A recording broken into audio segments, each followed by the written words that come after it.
We are back live on the Making of a Marketer. It is good to be with you. And I think this is a first, Jess, a Monday episode. So I'm like coming in hot right now with the coffee. We double coffeed it up, whole bean from Dunkin'. Jess, if you didn't catch last week, we're both back in action again. It's summer, it's fun, it's festive, it's marketing season. So ready to kick off another great episode today, Jess. Yes, I can't wait. I don't have the caffeine hit, but I do have the hydration hit. So, you always want to hydrate, especially in summer, like Tom Brady. So I have one of those hydration tablets in my water. So we do that. I try to double water for every coffee. So anything that's not water too, I'm good about the sugary drinks. The beers are restricted to Friday through Saturday on the weekends, but like whatever you're doing outside of hydration, you just double it up. So if you keep that running, you're good. So a good reminder, because I probably am a little heavy on coffee today. But let's get to it. We're talking summer marketing today. So, I know Spirit Halloween's opening and fall season's around the corner and pumpkin spice is being sold, but I'm not there yet. So I'm still mentally in summer. I know you're still mentally in summer. So we're bringing Zain Bidiwala on today to talk about some summer marketing. And Zain and I go about 4, 5, actually probably 5 years back now. And we worked on a handful of different campaigns when Zain was with Visit Houston as a social media mastermind. I was with Space Center Houston. And just a fun story, Zain, to bring you in is I always just thank you because I consider this era of my social media as a lot of me trying things, seeing what would work, a little bit new to travel and tourism. It also was a little bit education focused. And the work that you did and how we partnered together, you really brought me in and took me in almost as like a seasoned veteran in the world that you had been working in for several years. And it was like just really cool to be a part of what you're doing at Visit Houston. So I'm excited to have you here to pick your brain, and we can kind of look back on some of the things we did and also talk about just the strategies in play when we're talking summer marketing. That sounds great. And first of all, thanks so much for having me, Andy, Jess. Looking forward to it. We were joking right before this that first time for a long time listener, first time caller. So looking forward to the fun. So let's just take it back. Let's talk about your intro into social media. You've, worked for, a handful of different brands. You've crossed over to some different marketing verticals. Tell us just how you got into social media, seeing how that's evolved. And, something we'll talk about today is like myself, you were in that organic game before we started throwing, chasing the bag and throwing big money down on social media. You kind of saw this whole thing transfer over. So just tell us how you got your start and how you've kept that going. Yeah, for sure. Before we sold out. No, I'm just kidding. Yeah. So, right out of college, I did a regular business degree. And so I did an internship shortly after, summer after college. And it was general, marketing, management, all business stuff. So I was still trying to figure out what I really wanted to do. Even though I really enjoyed like my advertising marketing classes throughout the degree. So after that kind of like internship of general marketing and business stuff, came back, started working with some small businesses in the community while I was looking for a full-time gig, setting up their social accounts, reputation management, creating some content, which back then was basically just taking pictures and putting them on the internet. So that was a good like kind of intro to working with brands. Then my first full-time role was with a San Antonio, Texas-based hospitality group. So they had several Hilton properties, so Hilton, Embassy Suites, that sort of thing. And it was a general marketing role that I'd applied for. I think it was digital marketing manager. But I knew that I was really intrigued by the social aspect of things. Always, early on Twitter, on Facebook way too much, Instagram when it came out. So I was really excited about that part of about the role. So the great thing about travel and hospitality is because people are usually always aspiring to, take another trip or make a getaway, you get to engage with them in a very natural, like exciting way that like they're wanting to be there, wanting to engage with you, create like that personal connection. So, learned a lot over there with that team, learned a lot about hospitality, hotels. We were located right on the San Antonio Riverwalk, so it was a great community to work with. Won some awards as well, tried really hard, did well. Since then it's been all about building that personal connection with followers in the rest of my roles. So, you have an idea of who's most engaged like on your channels.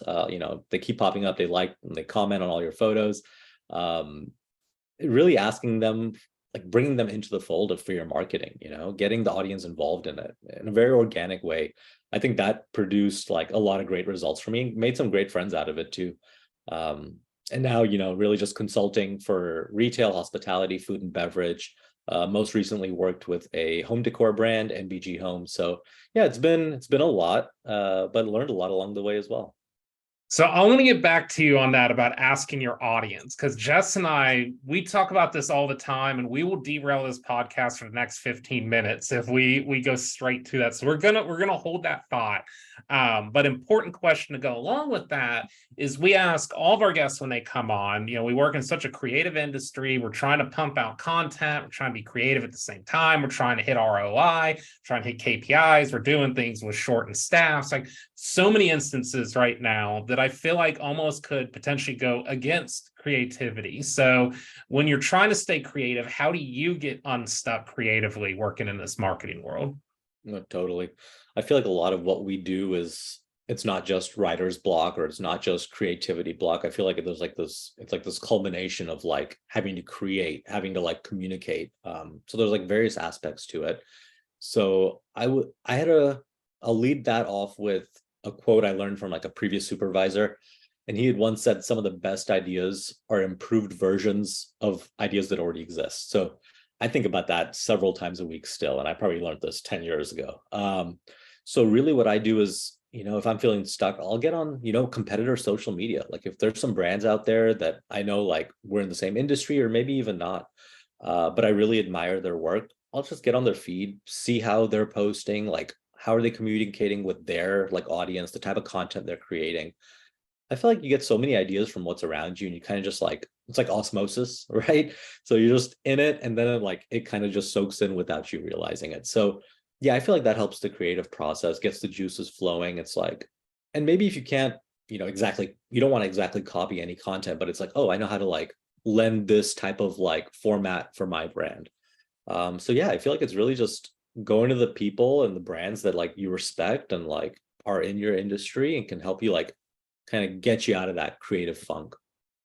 I love that. I don't know, do you have any just go-to brands that you just, when you feel like you need to like check out like what's modern in social media, what's modern in digital, that you go to right away? Apple. Yes. Apple's a big one. And then there's just so many subsidiaries of it too, because you talk B2B, consumer or seasonal, like there's so many different directions they could go. Definitely. But to Zane's point, I love to also looking just at different industries and finding creative inspiration there. So, recently I've been just heavily involved with healthcare, just given what I've been through. So I'm now looking more at healthcare brands from like a marketing perspective.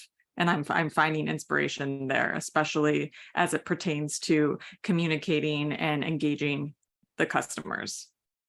And one that I liked in your world, Zane, that I've always referenced more from a creative standpoint, and just how they navigate their ads, is MGM Resorts, because they own so much. And you think about, we think MGM Vegas, of course, but there's just so much that's happening. There's like sports, there's consumers, there's B2B partnerships, there's your seasonal specials. Like there's just like so much that is encompassed. But I think to all the points, I really like what you bring up here, Zane, because there's some type of architecture he can take from all these verticals and all these ads, that it could just be a color scheme. It may not be the message or the ad itself. There just might be something there that you're like, hey, we could utilize this. Oh yeah, totally. I feel like so much of my camera roll on my phone is just screenshots of like ads from random companies that I'm like, oh, I can use that format. Like I can change it up a little bit and make it fun. Yeah, definitely a great way to go. So big reason we have you here today, Zane, we're talking some seasonality in social media. We're again still in summer, but we're going to talk some summer to fall too. So let's talk about your time handling hospitality travel. What is the summer season like for somebody in your shoes? You know, there's obviously, you know, I would expect a lot of summer travel that happens. There's you know, times during that season before school starts, after school starts. Kind of curious how you tackle that in your head. Yeah, for sure. I think being in hospitality for basically on and off for like the last 10-ish years, you know, summer is still definitely the heavy travel season, even coming out of the pandemic and all that.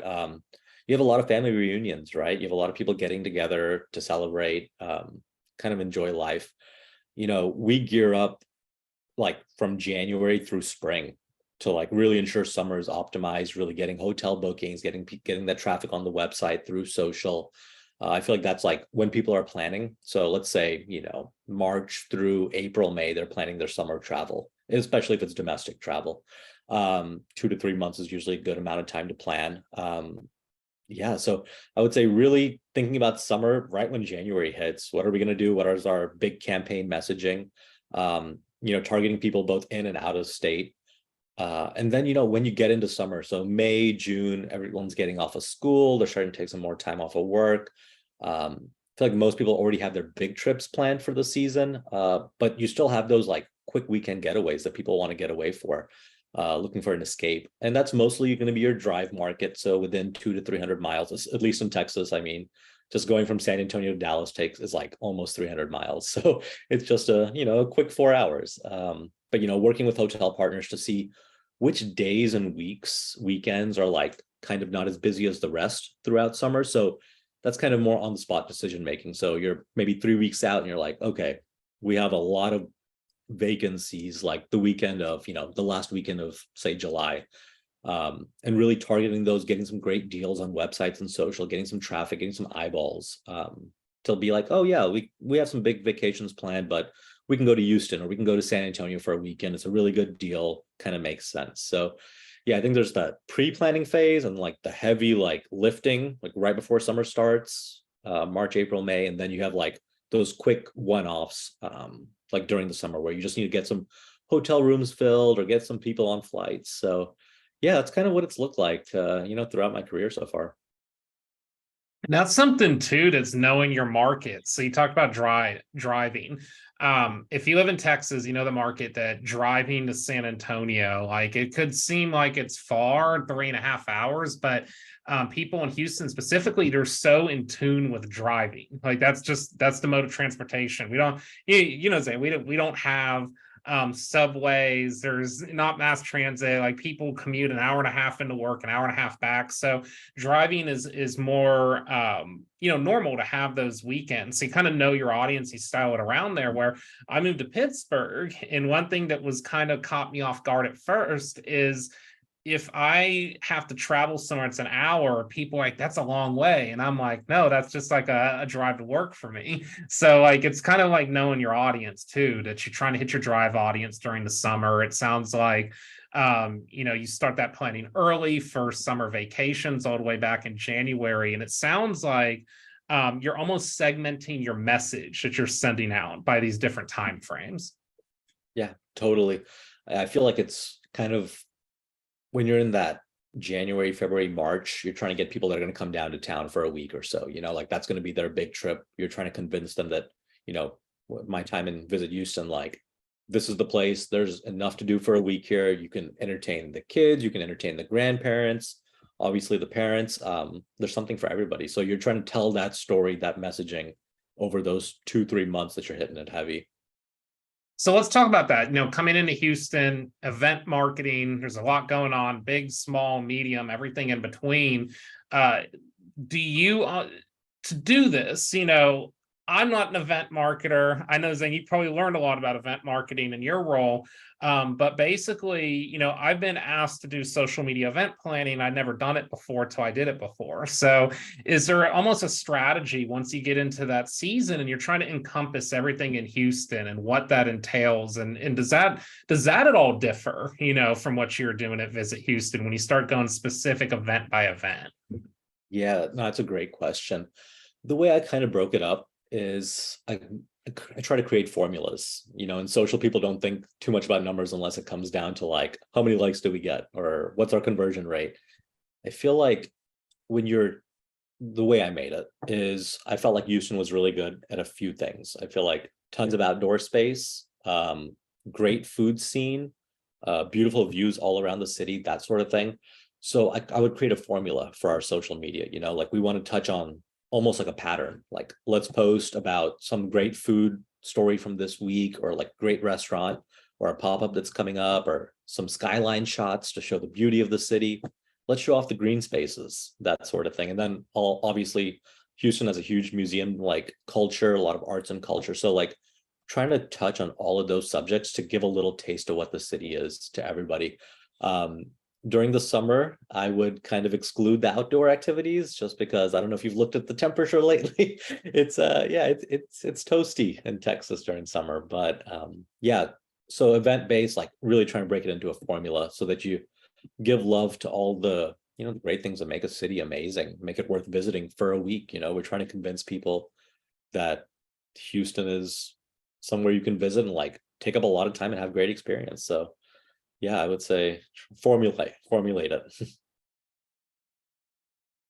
And Zane, do you find that there is a different point of view or emotional benefit with these customers that you are trying to reach for the big trips, the extended journeys versus the weekend getaways?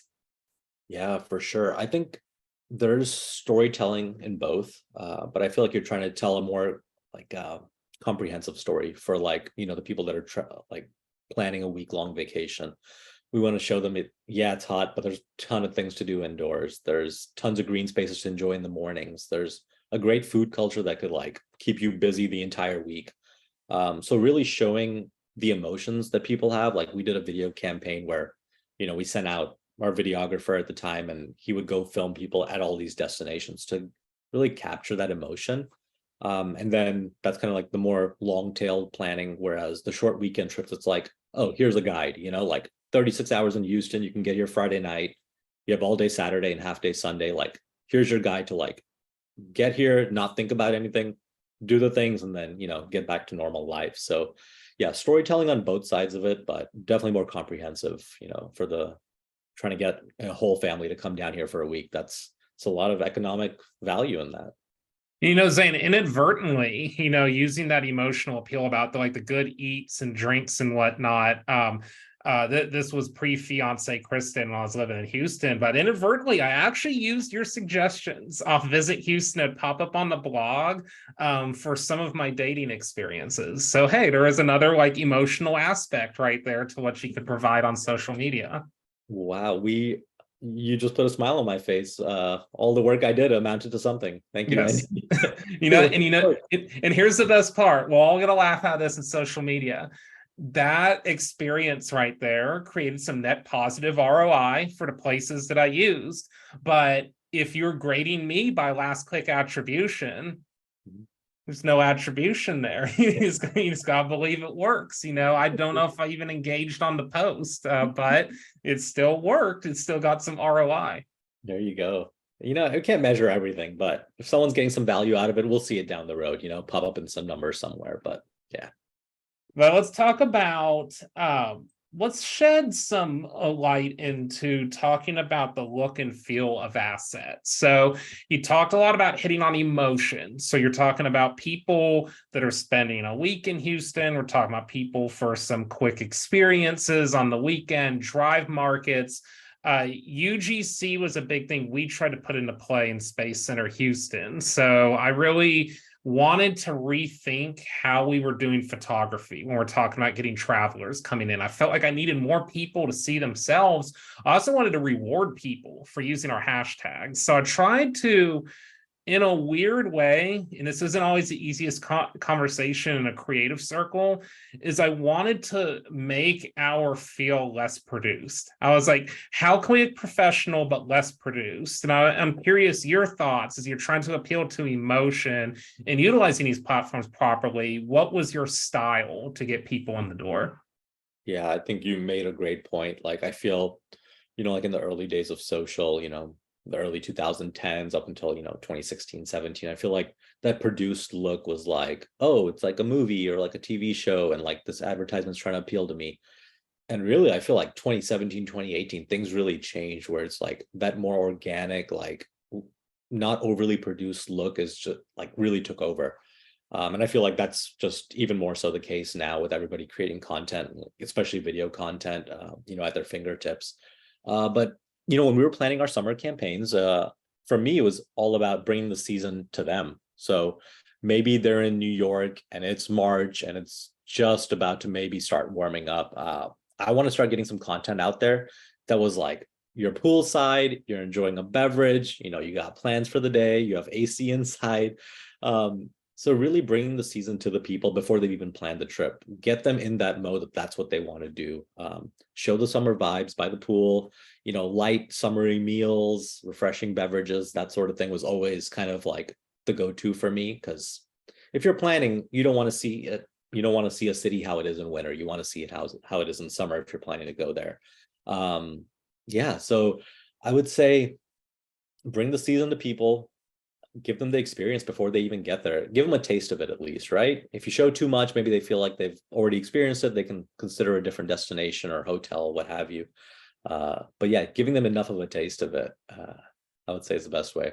And I got to thinking about this, Jess, because when I wrote this question out to ask to you, Zane, there was actually my agency days where I critiqued an account because we're doing summer, springtime marketing, and there was people in sweaters in the imagery. And I was like, start over. I was like, we can't do this. Like, it has to relate to right now. And sometimes it's just kind of the Jedi mind trick, but it's actually something I haven't looked for in a while. I like kicked myself, Jess. I was like, am I consulting lately? I haven't been looking for this. And I used to be really keen eye on this. It's because of the industry we worked in. So kind of was like a reminder to me. I'm going to start marking that down just as we're looking at accounts, making suggestions that does the seasonality look correct in the time frame we're running these ads?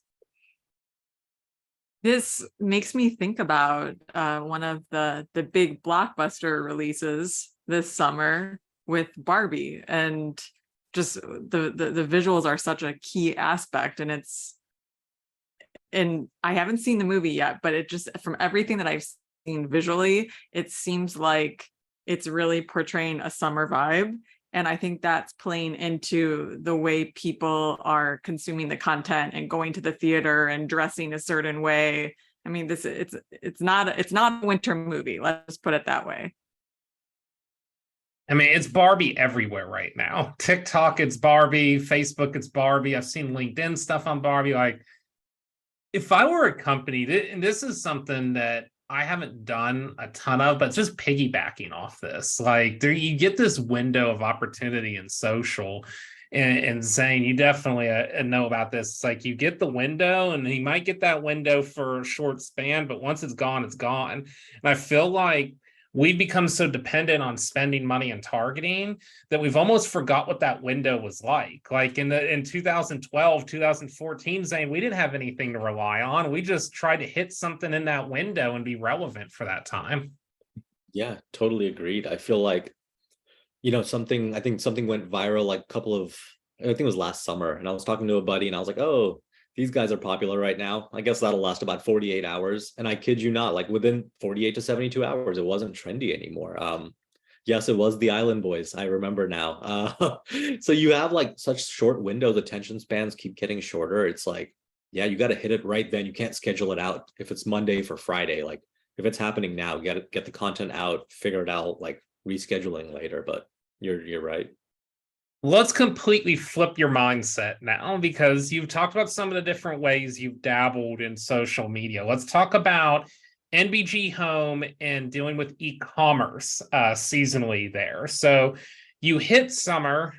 We talk about budgeting. We talk about ROI. Talk about how you flight summer. Is summer, different in the e-commerce world and what you dealt with maybe in hospitality and tourism? Yeah, for sure.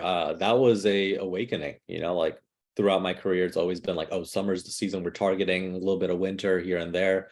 But really there's a method to the madness during summer. So from the e-commerce perspective, you have Prime Day in summer, and then obviously all the other big box stores have jumped on to create their own type of Prime Day, Walmart, Target, even Home Depot, that sort of thing. So that's the big target for summer. A lot of people they're really focusing on doing experiences during the summer, especially after COVID. We've been cooped inside for so long that whatever it was before, I feel like has doubled.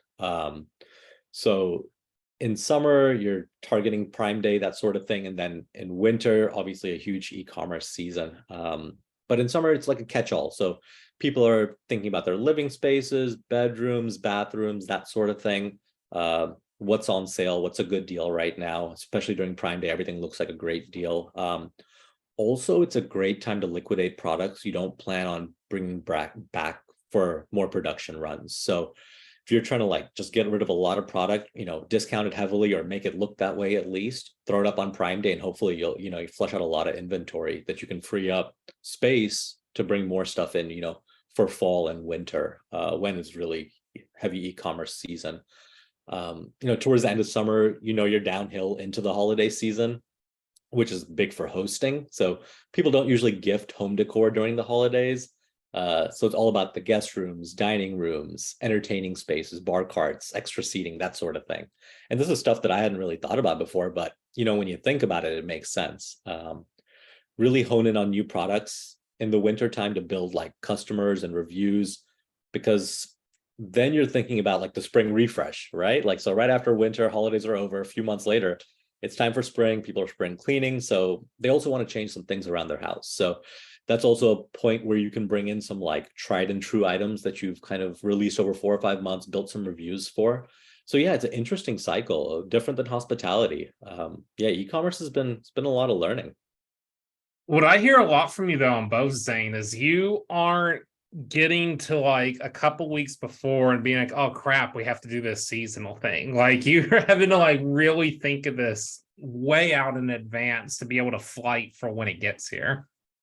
Yeah, exactly. I mean, touching back on my Visit Houston days, when we were doing ads for summer, it was probably February where we were making the imagery, February, March, where it's still kind of cool. And we were having, like the subjects in the ads, they were wearing shorts and like t-shirts, and it's like maybe like 50 degrees outside. And it's like, we have to make it look like summer, guys. The Barbie effect. Yep.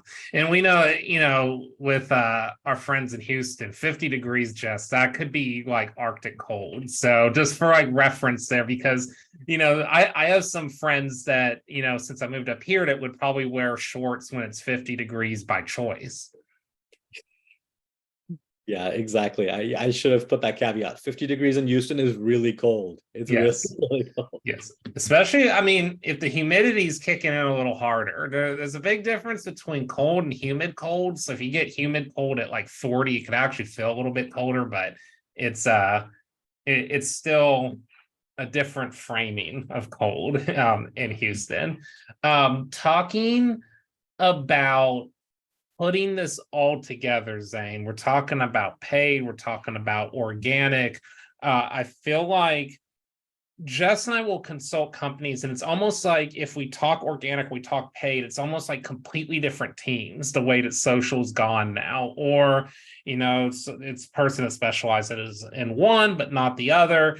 I feel like the way that we learned in early days, it was just social media. Like, we kind of just like put it all together. And I think it's like framed up in so many different ways.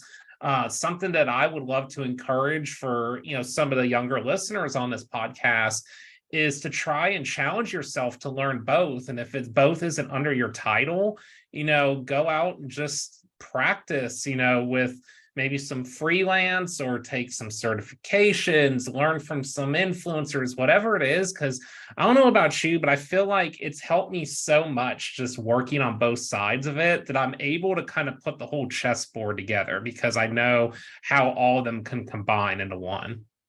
Oh yeah, totally. I 100% agree with that. I think that's one of the benefits from, starting in the early days of social. Everything was just one thing. But it plays a huge role having organic and paid.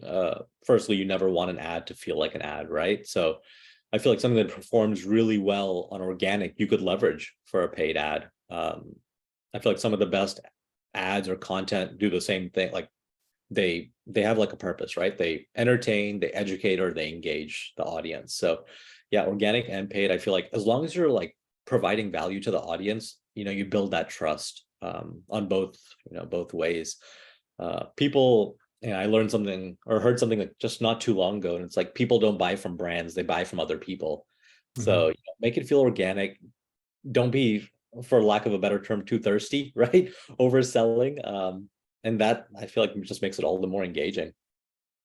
Yeah, and that's Jess, as part of your challenge to me to become a theme park influencer. So Jess has like offered that I would be good at a second career if I was a theme park influencer and told people why these roller coasters were awesome and then documented my trips. Because we're big theme park people here. We do these like little road trips around. But I was like, like filming myself and talking about all the fun facts and everything, why you should ride it. And I'd be like, that would be great. But I get too excited. Like I can't keep like my phone and video. I wouldn't put it all together. And that's just why I think the influencer game, Zane, is just incredible what we see right now and why they want to buy from people because they're doing high level Jedi mind trick marketing that is without any type of playbook. And that's why I think that the whole influencer game, the macro ones, are getting paid what they do. And I don't dispute it at all because what they're doing and the revenue that they bring in with their Jedi mind tricks is extremely impressive. It's not something I'm sure I have in my talent bank.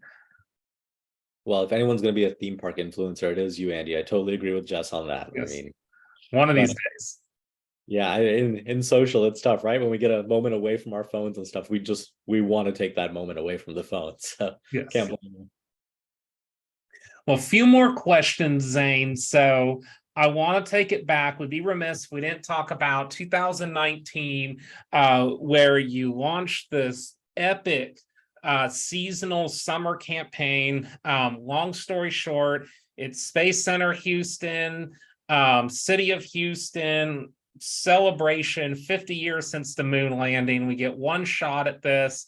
Maybe we get another shot when we're 100, but I'll probably be out of the social media game when I'm 100, or the 100th anniversary. So I guess 50 years. I won't be 100, but I'll be up there, close enough.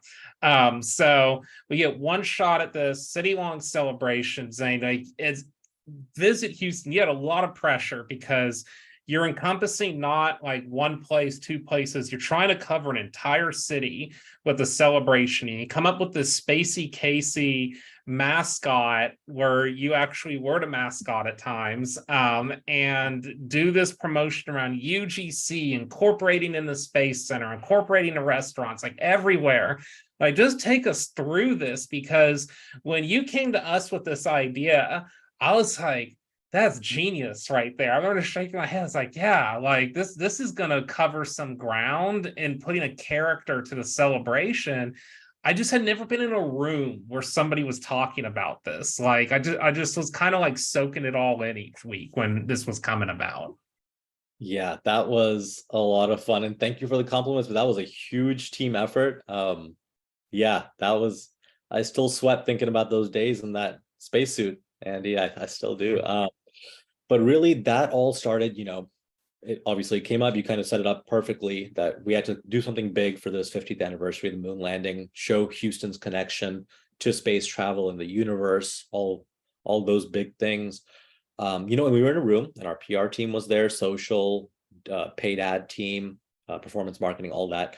And PR team had some great ideas, like, oh, we're gonna wrap like a United Airlines plane, like to make it look like a spaceship, and we'll fly it from like New York to Houston with some astronauts on board. And like huge, big ideas. And from the social aspect, we were like, okay, how can we complement this? And I was talking with Adrian at the time. He was on the social team, also our videographer. And I would say he was the first one that was like, what if we get a mascot? And then we were like, okay, cool, like that could work. We're talking through it a little bit, didn't really get off the ground. Okay, cool. And then he ends up coming in my office like after our big meeting, and he's like, I really think this could be something. And I was like, I think it could too. I think you're right. So, we had a meeting the following week with our whole team, and it's like, hey, like we really think we can do this. Like we can get somebody in a suit and like show this space cadet, experiencing Houston for everything it is while they're training to go to the moon. This is the storyline. And again, didn't get too off the ground. It's like, that's not really going to be big enough, whatever. It's like, okay, great. And then really, we had another debrief, Adrian and I, and we were like, nah, this could really be something. We can put the character in any situation, experience it like a normal person. People can see themselves in Spacey Casey, experiencing the city. So we finally wore them down in the third meeting, got a small budget to get a suit made from a local maker, really tell that story of Houston, how we're so resourceful. And yeah, the rest is kind of history. We were having to reach out to a lot of like restaurants, like our close partners, to be like, hey, we want to launch this like Spacey Casey like character. They're going to experience Houston. They're going to show off everything that's great about the city, the restaurants, the attractions, the outdoor spaces, everything. And, we had some great partners that were like, yeah, sure, bring Spacey Casey through. We'll give you a room, do whatever you need to do your filming.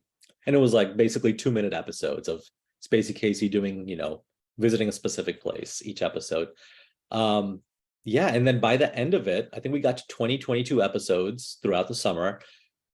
We had a queue of businesses that wanted to invite Spacey Casey to come like record at it. So, going from a place where it's like we're begging our best friends to be like, hey, can we just record at your restaurant, to, having Johnson Space Center almost be okay with Spacey Casey coming on property. Yeah, that was huge, I would say it did exactly what we needed it to do, because we wanted people to feel like Spacey Casey is just one of us, experiencing the city for the first time and uncovering, all that's great about it, going on an adventure, and also training to become a space cadet at the same time. So yeah, it told the story from a very organic perspective and kind of blew up because I feel like it was so unproduced. Yeah, we were making episodes, but it wasn't highly produced. It was just like Spacey Casey eating ice cream, or out for a walk in the park, playing with ducks. Yeah, it's just, he was one of us.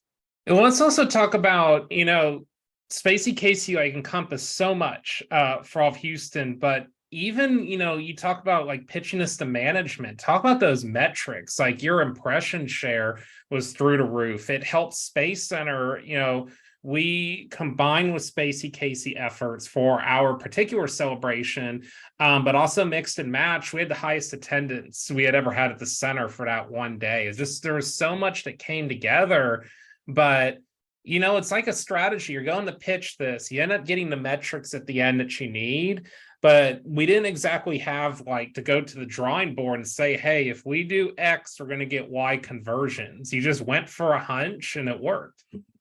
Yeah, exactly. It's one of those where you can't really set a KPI before that type of campaign, just because it was so out of the box, or out of the planet. Is that too much of a pun? Out of the solar system. Out of the solar system. Yeah, so no predisposed KPIs. We ended up making some social channels and Instagram for Spacey Casey, ended up with like 5,000 followers over a few months, which without any paid ads, I was very pleased with. And then, further along in the campaign, we ended up having some CTAs. So Spacey Casey would post an Instagram story and be like, hey, I'm going to be at, Party on the Plaza this Thursday. If you want to meet me and take some pictures, like come out to the event and like you can RSVP. And we would get like 200-300 RSVPs and people would show up and like actually want to take pictures with Spacey Casey. So I feel like that engagement was a good, like measurable data. And also we were sending people we were working with a lot of hotels. So they had specific or special space themed packages they were selling. And so Spacey Casey's stories would, send them to that landing page where they can book their rooms. And we ended up booking like over $250,000 worth of room revenue.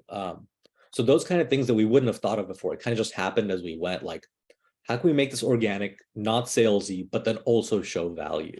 Spacey Casey traveled to California, went to New York, like a lot of miles traveled. But yeah, so I think sometimes the KPIs, what you're trying to measure, show up after.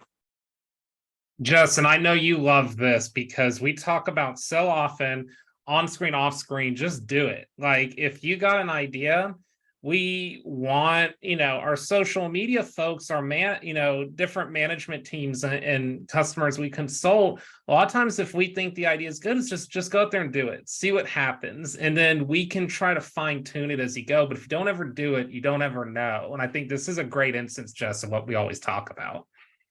Definitely. And Zane, absolutely. Yes. And the idea and kept it going. And that's what I love too. It was not a no or a no, but you kept going with your collaborator and yes anding until you could get to that point where, yeah, let's get this prototype out there.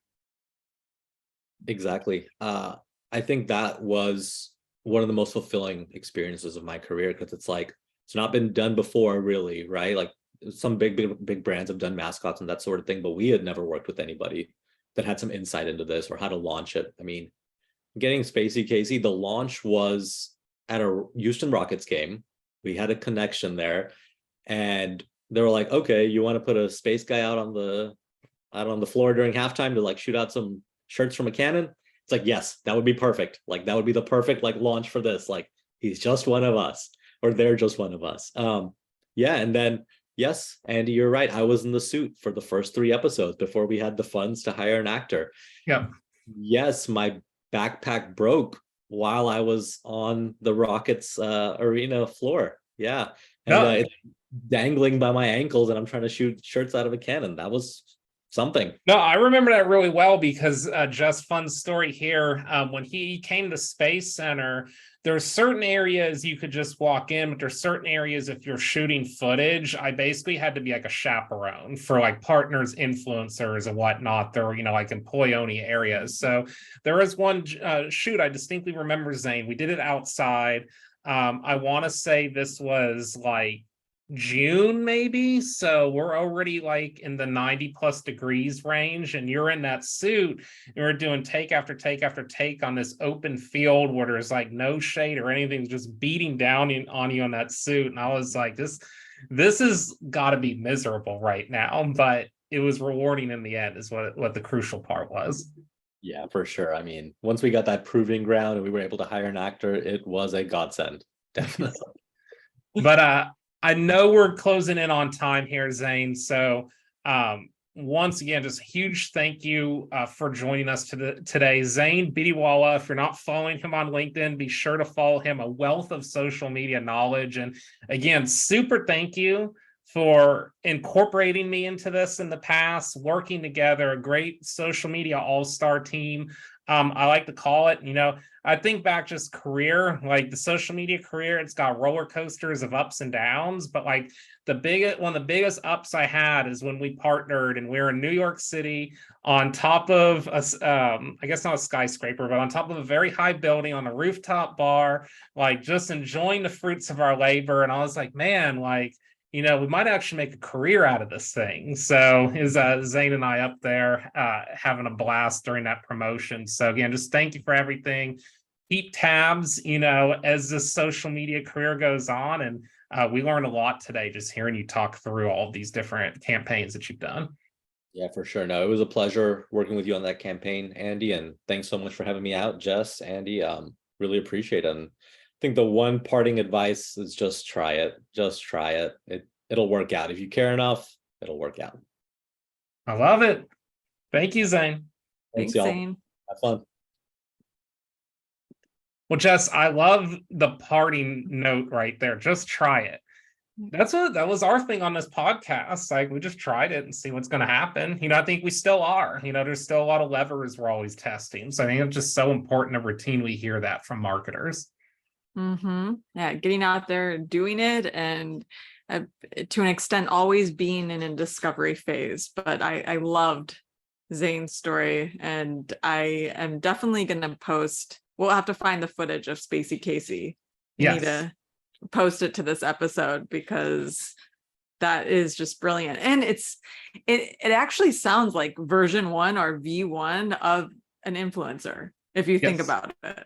It really was very influencer marketing-esque. And I remember when it was brought up, I was at that point struggling to find something that I could do a little bit out of like the normal, because we always did normal posts like new exhibit, new event, new this, and we got this big event coming up.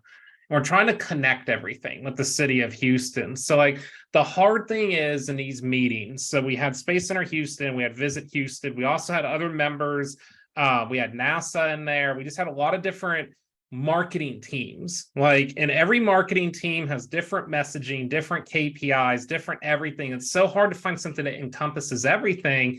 And when he brought that to the table, I was like, we should, let's let them lead. They got the idea, they got the oomph behind this, and it really just helped everything come together.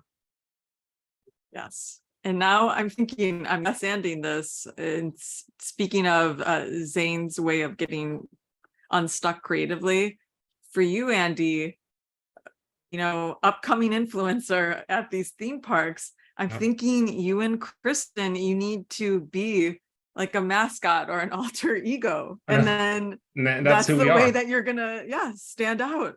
So we actually had, it's funny you bring that up. So you're not the only one thinking about this theme park secondary career. We had one of our coaches at the gym we both go to come up to us, and she was like, I have a great idea for both of you. And she was like, I hate going to theme parks, but my kids love it. And she said that we should invent an app where we babysit kids and take them to theme parks and are their chaperone. And I was like, that sounds like I would need to be paid a lot to do that, first off. But second off, I was like, there might actually be a market for this. So I was like, well, that's another business opportunity. Combine it with our influencing, hey, you could do something. There you go. What the alter egos. We're going to take your kids to these theme parks and they're going to have a good time. They're gonna have a great time. We're gonna make sure that they aren't the ones like jumping over rails and like running through the park and acting nuts. Like, we'll keep them under control. Make sure they have a good time. Maybe part of the packages we help like buy them like Build-A-Bear or something like that. Like, I think there's like a whole avenue you could take here. Yes.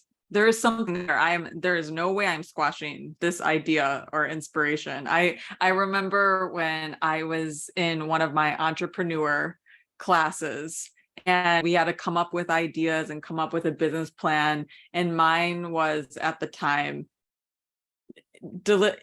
convenience store delivery, in real time or anytime during the day. And I remember my teachers and other students saying, oh, that will never work. Like, no one's gonna order from a convenience store like at 10 p.m. at night and have beer delivered to them or toiletries delivered to them. And now look where we're at. Well, I think should have pursued it.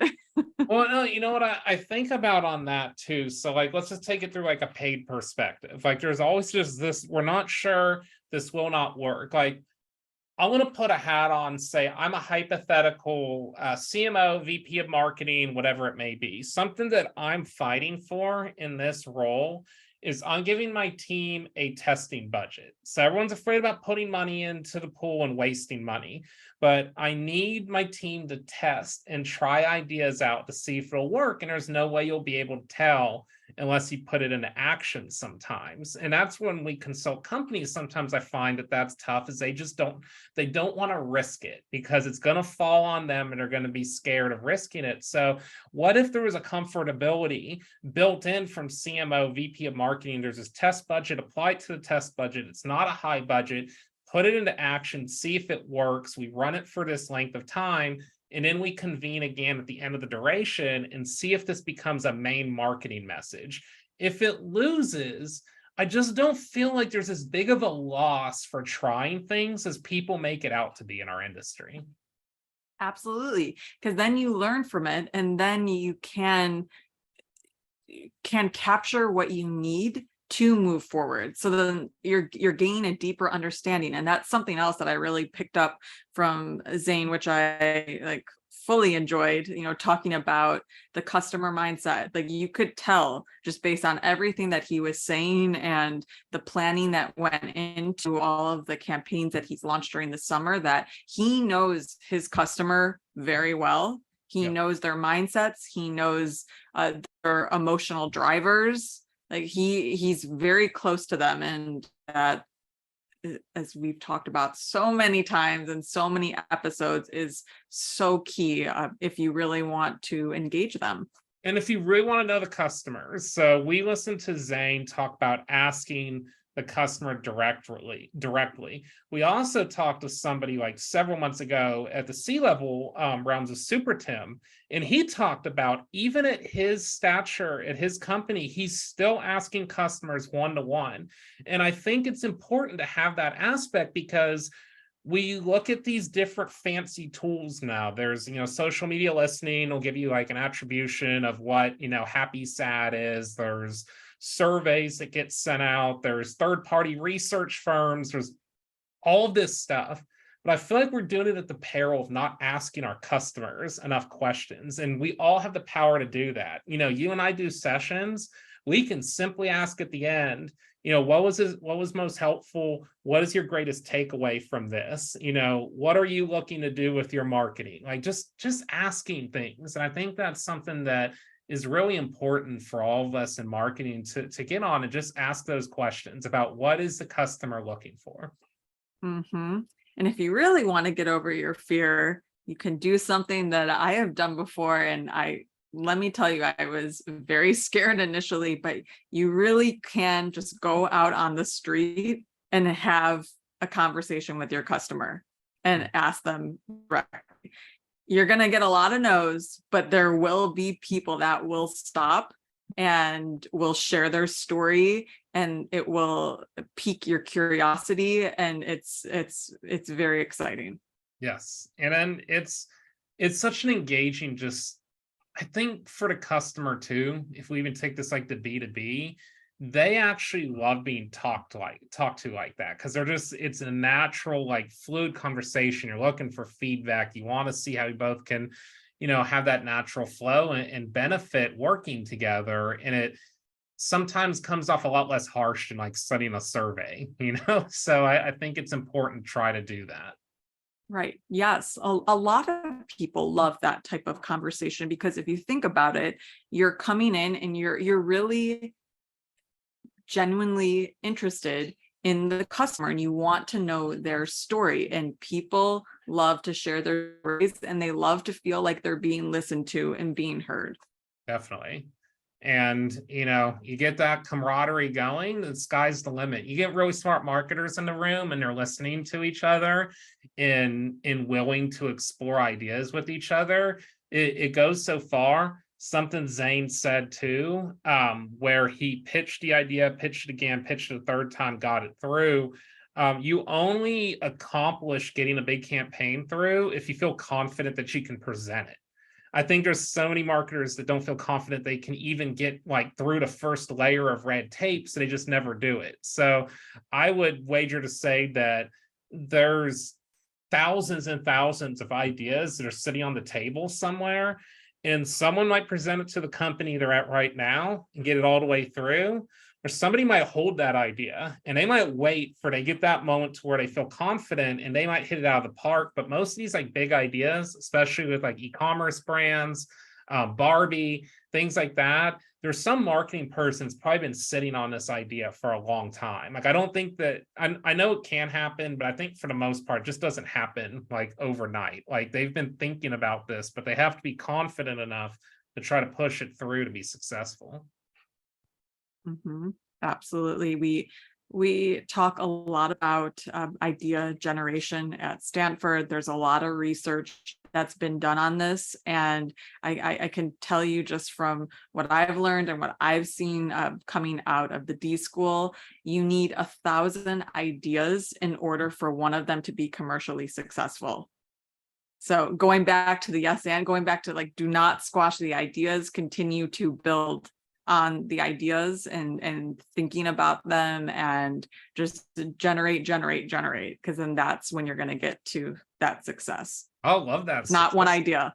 Yep. No, I love that. I need to start using that. That's like such a great just teaching and motivator. And it's true. You know, there's so many ideas that just pass through and out, and you get the one to stick. That's, you know, what can make or break not only a career, a campaign, a company. Like, you know, we've seen so many startups, they just catch on to something and then they're huge companies, but a lot has to do with their marketing and how they're able to get that going. So we've got a kernel with you and Kristen right now. So we're thinking about your mascot, and we're thinking about taking kids or watching kids at these theme parks. Yes. And we can continue to build on that. We're going to Okay. yes and this. We continue to build what this hypothetical scenario looks like. If you know anyone who knows how to build apps, we'll probably need them for this, because I do not know the first thing of how to build an app, but if they'd like to jump onto this project, we'll welcome them. Yeah, and I'm thinking too, you're going to need some legal guidance as yes, well. we need a lot of legal guidance. There's going to be a lot of stuff to come into play with this. But no, that's about all the time we have for today, Jess. So wonderful tips, like just thinking this through, like everything that Zane said. I know I'm going to come out stronger in how I'm trying to present like summer marketing as we head into fall too. You know, some of these lessons I think translate very well.